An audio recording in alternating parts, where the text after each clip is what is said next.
Très bien, Madame la Ministre, chère Elisabeth Moreno, Monsieur le Président, et par là, cher Jean-Louis Bourlange, Mesdames et Messieurs les parlementaires, Monsieur le maire du 13e arrondissement, Madame la Présidente, chère Laurence Tubiana, Monsieur le Directeur général, cher Rémi Rioux, Mesdames et Messieurs, je suis particulièrement heureux et honoré de me trouver physiquement parmi vous ce soir dans ces circonstances tout à fait exceptionnelles et dans ce lieu qui ne l'est pas moins.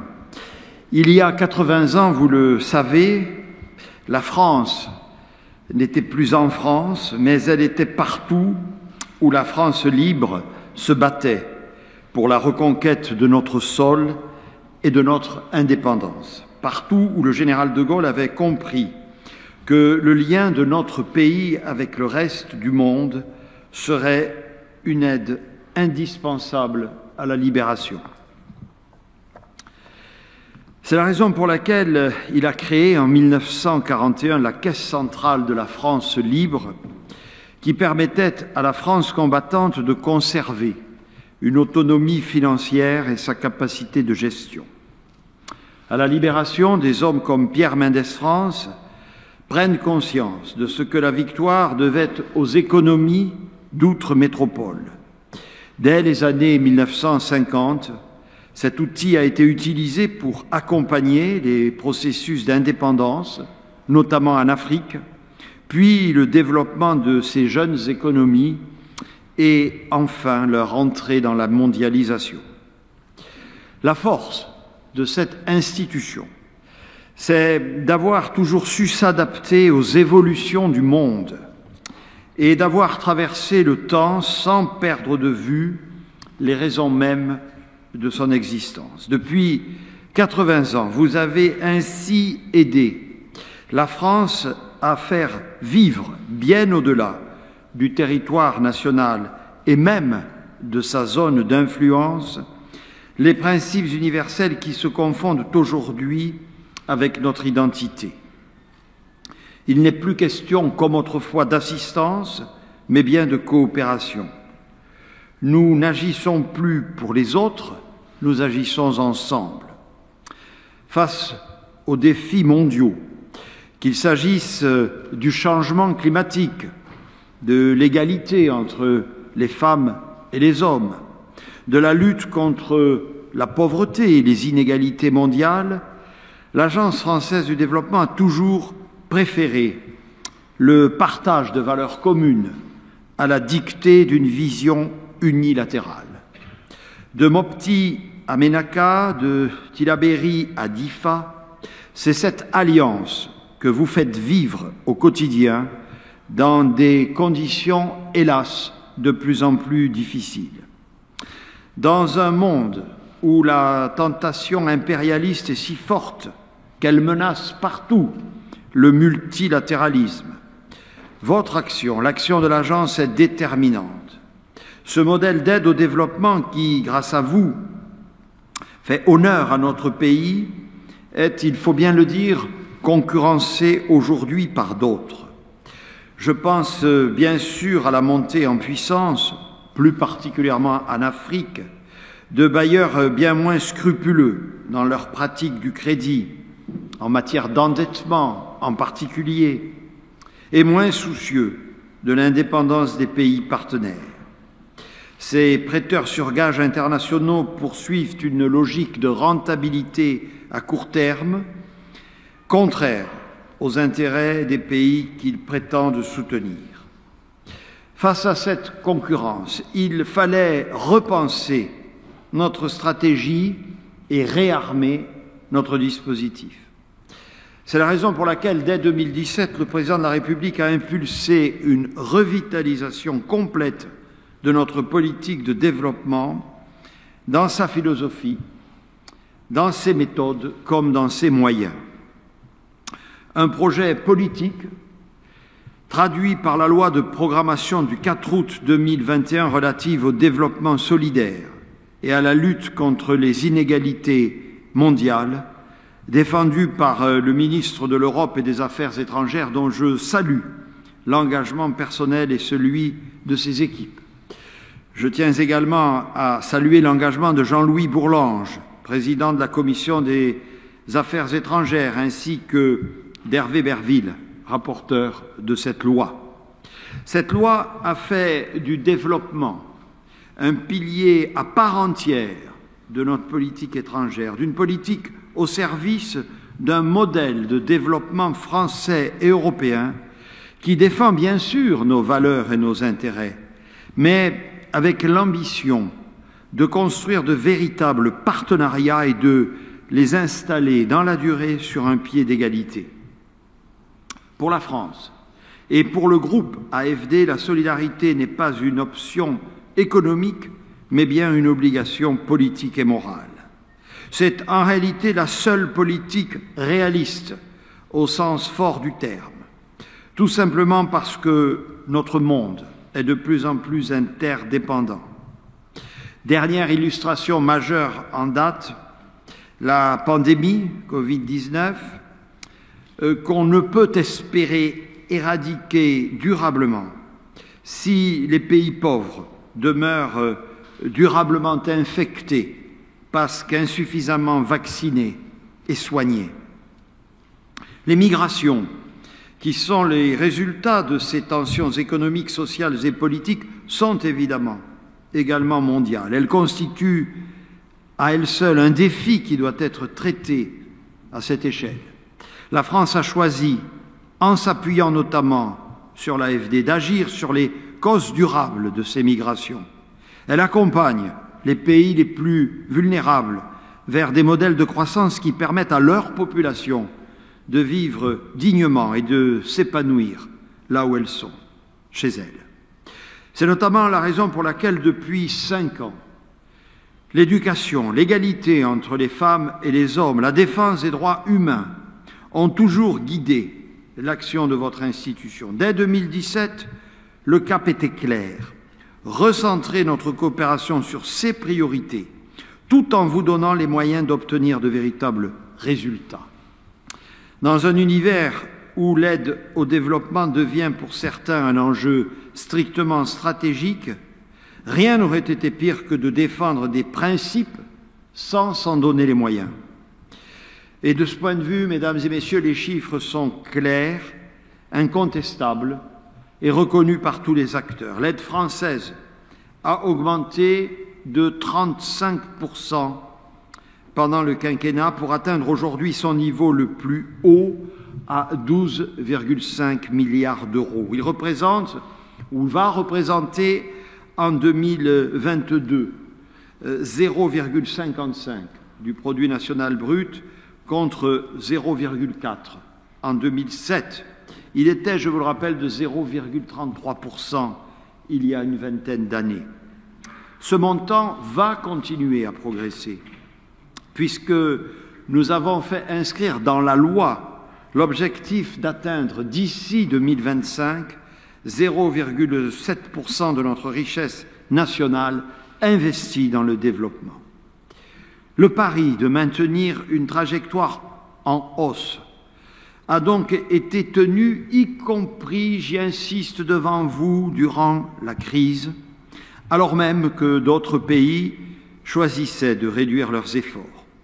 Ainsi, la France se situe aujourd'hui nettement et résolument au-dessus de la plupart de ses partenaires de l'OCDE qui consacrent, vous le savez, en moyenne 0,32% de leur richesse nationale à la solidarité internationale. Ce sont ainsi plus de 4 milliards d'euros qui sont venus irriguer notre action en faveur du développement au cours de ce quinquennat, faisant de la France le 5e bailleur mondial et donc un acteur incontestable et incontournable. Ces moyens rehaussés appelaient, de fait, un nouveau discours de la méthode. Ainsi, la loi de programmation du 4 août dernier a mis l'inclusivité et le partenariat au centre de notre approche. Cette loi, cela mérite d'être souligné, est l'unique texte voté à l'unanimité par le Sénat et l'Assemblée nationale au cours du quinquennat. C'est tout l'honneur, je crois, de notre représentation nationale que de faire consensus lorsqu'il s'agit de permettre à la France d'investir pour le développement. C'est donc avec le Parlement que nous avons fixé un nouveau cadre stratégique qui élargit la notion de développement bien au-delà des accords entre gouvernements. Désormais, la loi pose le principe d'une action concertée qui passe par la mobilisation de tous les acteurs, collectivités locales, chercheurs, organisations non gouvernementales, fondations, administrations. Aussi, dans les pays concernés, nos ambassades, en lien étroit avec l'agence, auront la charge de penser et de conduire ensemble une action stratégique en évitant les doublons et les incohérences. Cette confiance faite au terrain, nous avons pu l'appliquer avec l'agence en Outre-mer. En effet, depuis 5 ans, votre action s'est inscrite dans une dynamique nouvelle, avec la création d'un département dit des 3 océans, intégrant les territoires français d'outre-mer et les États étrangers voisins. C'est l'occasion pour moi de souligner ici qu'au cours de ces 5 dernières années, l'action de l'AFD dans les Outre-mer a été marquée par sa forte capacité à répondre aux circonstances exceptionnelles que ces territoires ont rencontrées. Soutien à la collectivité de Saint-Martin, par exemple, après le passage de l'ouragan Irma, déploiement de l'initiative Outre-mer en commun en Nouvelle-Calédonie et en Polynésie française, en réponse notamment à la crise Covid.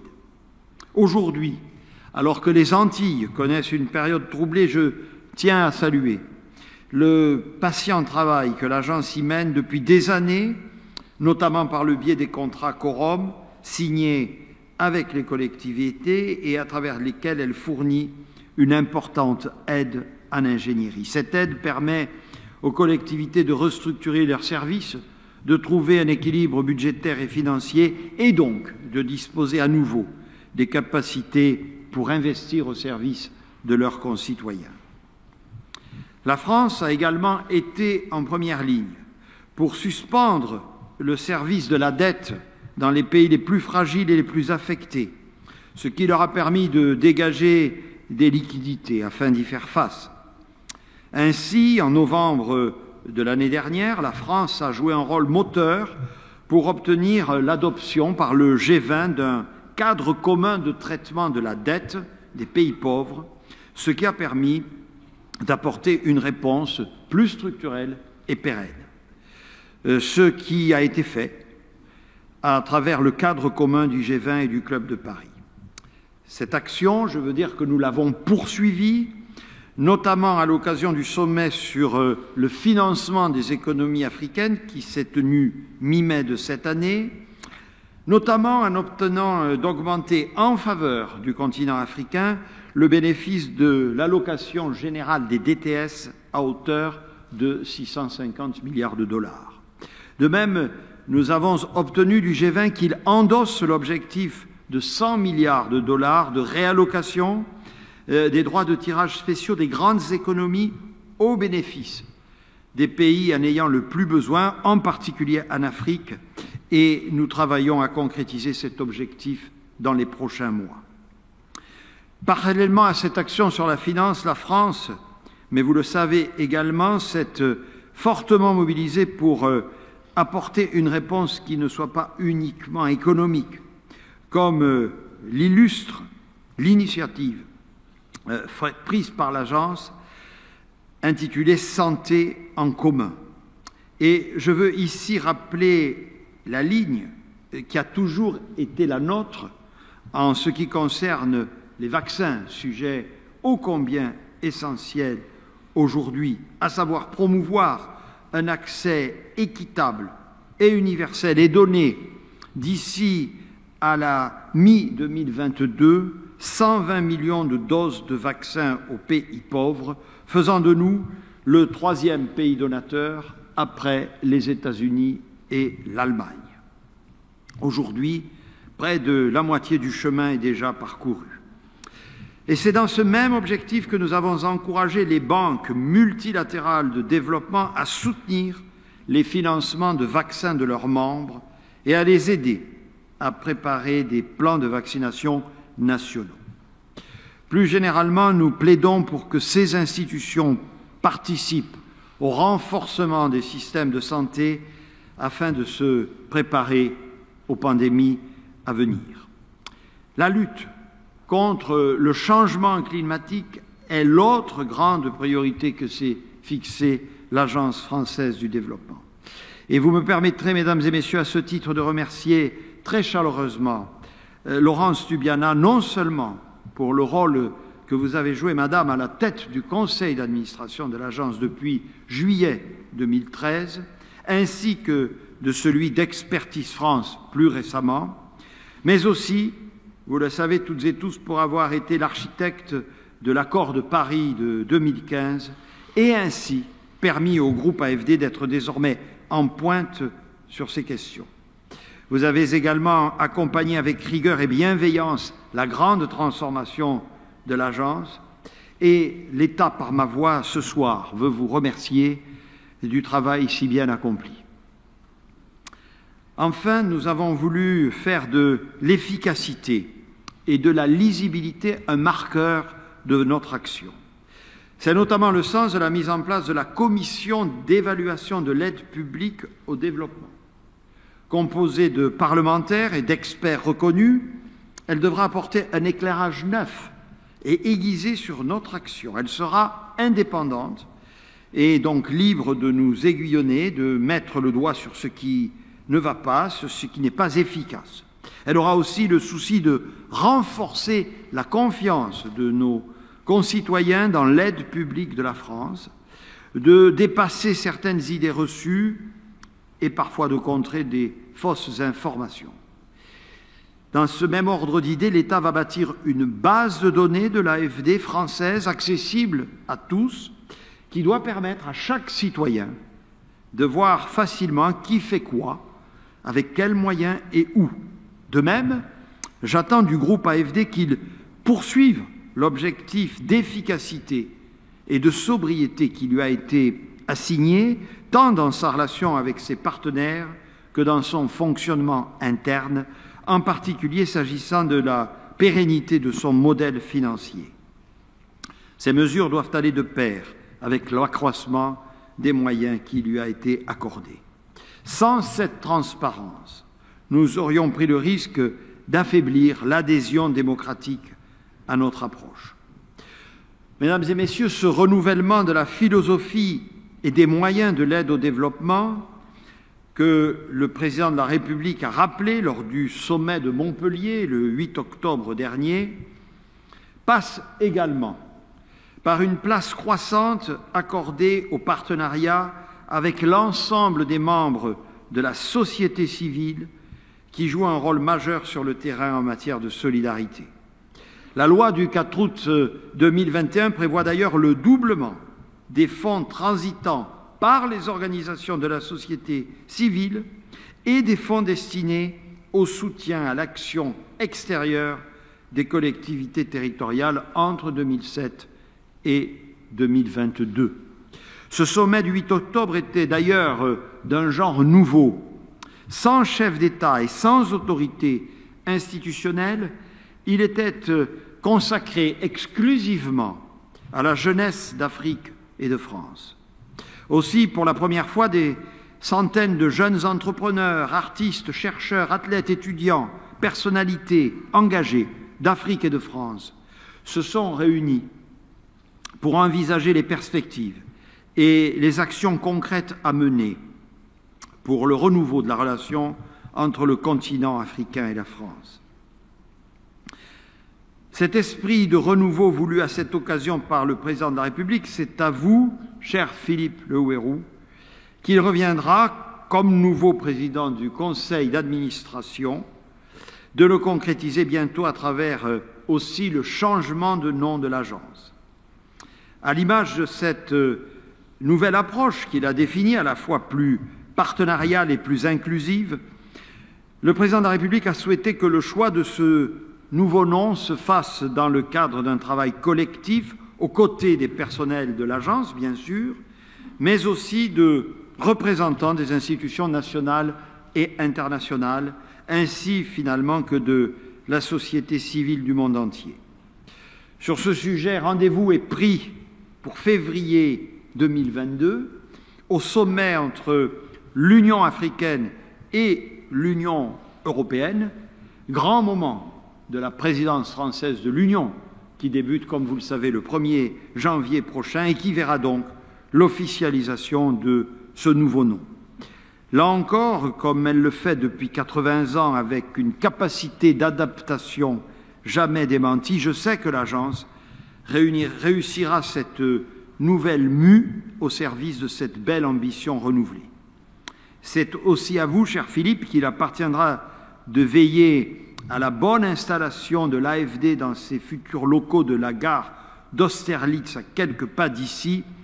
Et tous ces chantiers, vous les relèverez évidemment en lien étroit avec le directeur général, Rémi Rioux, dont je salue ici l'engagement et le travail tout à fait remarquable. C'est un chantier d'envergure, mais au-delà d'une stricte réponse aux nécessités immobilières de l'agence et de ses personnels, j'y vois avec vous l'opportunité de faire de Paris la capitale des solutions pour un développement international durable. Mesdames et messieurs, 80 ans, finalement, c'est encore très jeune. Il reste encore beaucoup de chemin à parcourir. Mais votre institution a montré par sa pérennité qu'elle savait mener des politiques de très long terme. Ça devrait être d'ailleurs un pléonasme. Ce 80e anniversaire, vous avez souhaité le placer sous le mot d'ordre « du côté des autres ». Finalement, c'est un slogan conforme à la tradition que vous incarnez, celle d'une France qui assume la portée universelle des valeurs qu'elle incarne.